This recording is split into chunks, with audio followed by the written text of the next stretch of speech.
Okay, how do we know when God is speaking to you? My first advice would be to slow down. You have to slow down so that you're able to start hearing yourself think.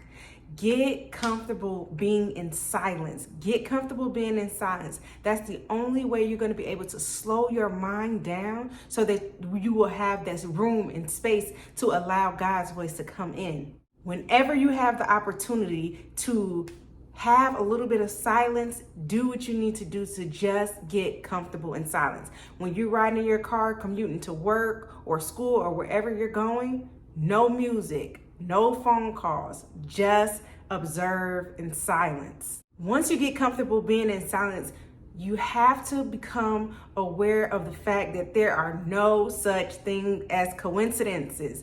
There's no such thing as coincidences. Like you hear people say all the time, well, I had this strange feeling, or something told me to just do this, or I had this feeling. No, all of that is God. That is the Holy Spirit speaking to you and letting you know the next step. God is giving you a message in those circumstances. There is no such thing as coincidence. So if something out of the blue happened, something that may be rare or unexpected, just know it wasn't a coincidence. It was God.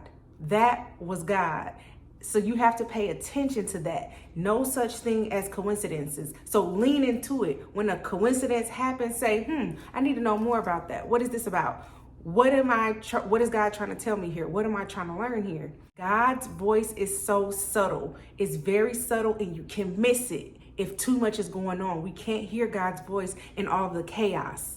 So that's why it's important to be in silence, be comfortable in silence, then understand that there's no such thing as coincidences. So when this happened, it's like getting a word from God sometimes can be like cracking a code. And that's where the revelation comes in at. Because you're cracking this code, this mystery. He just drops a word on you and you say, let me lean into that more. We have to understand that all of our thoughts are not our own. Our thoughts are not our own.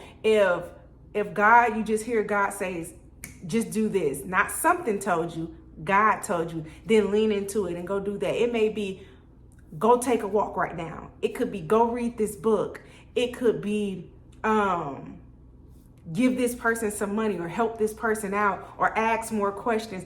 Whatever you hear, just lean into it and always go in thinking that God is trying to tell me something. So I need to seek understanding so that I can do what he told me to do if I don't understand it.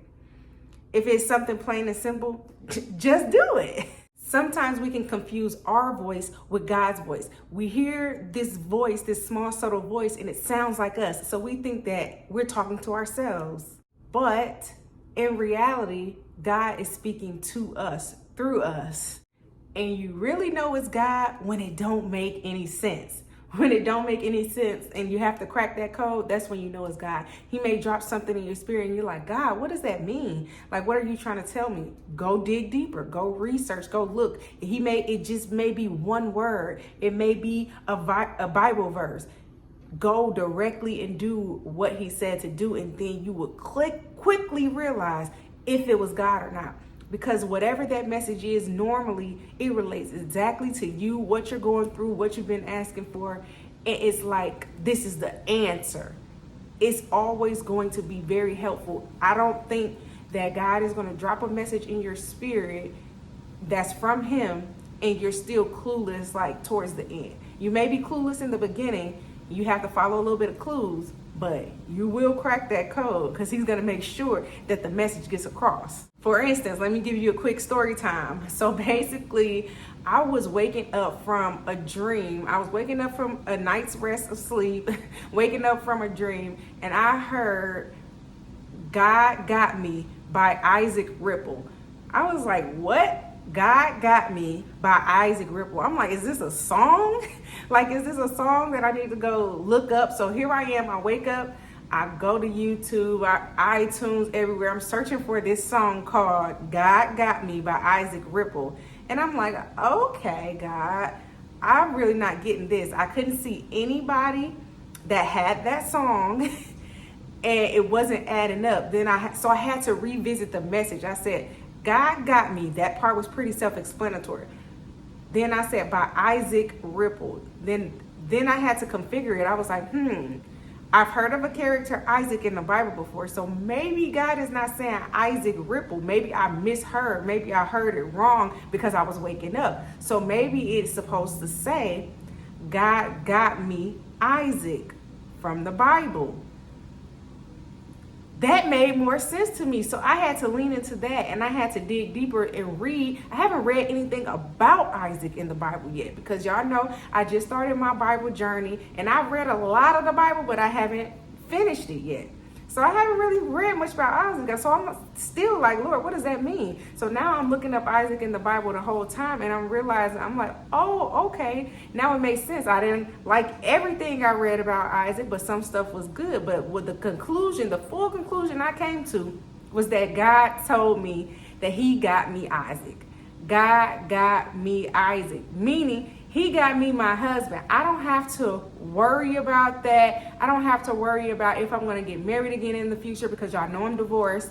Like, God just sent me a message telling me that he got my husband. He got me Isaac, a kingdom man. He got a kingdom man for me. And that's what he was trying to tell me. And no matter what I read about Isaac in the Bible, basically the conclusion was that when God tell people about whose God he is, he'll say, I'm the God of Jacob, I'm the God of Isaac. He will say these things, and he will refer to these good people as being their God, like they're led by him. So in my eyes, I'm like, okay, well, so God is telling me that he got a kingdom man. He's going to send me a godly man, which is what I ultimately want anyway. And he's just confirming that, yes, you're right. This is what I'm going to give you. But again, now, if I would never been able to go through all these clues and really try to crack that code, I wouldn't know what God was saying. And also, I would have been really confused, because the messages aren't always crystal clear. But at the same time, that's another reason why God said it, because I wouldn't tell myself that. That's not me talking to myself. Because why would I even come up with that? How could I even come up with that? I don't know anything about this person called Isaac. So it came from God himself trying to tell me something. And it's up to me to do a little bit of investigation to figure it out what that is.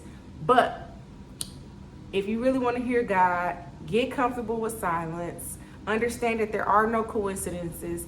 And everything you hear, learn, study, and investigate it, and you will get your message that God is trying to get across to you. So I hope this helped somebody. If it did, share it with somebody else. Bye.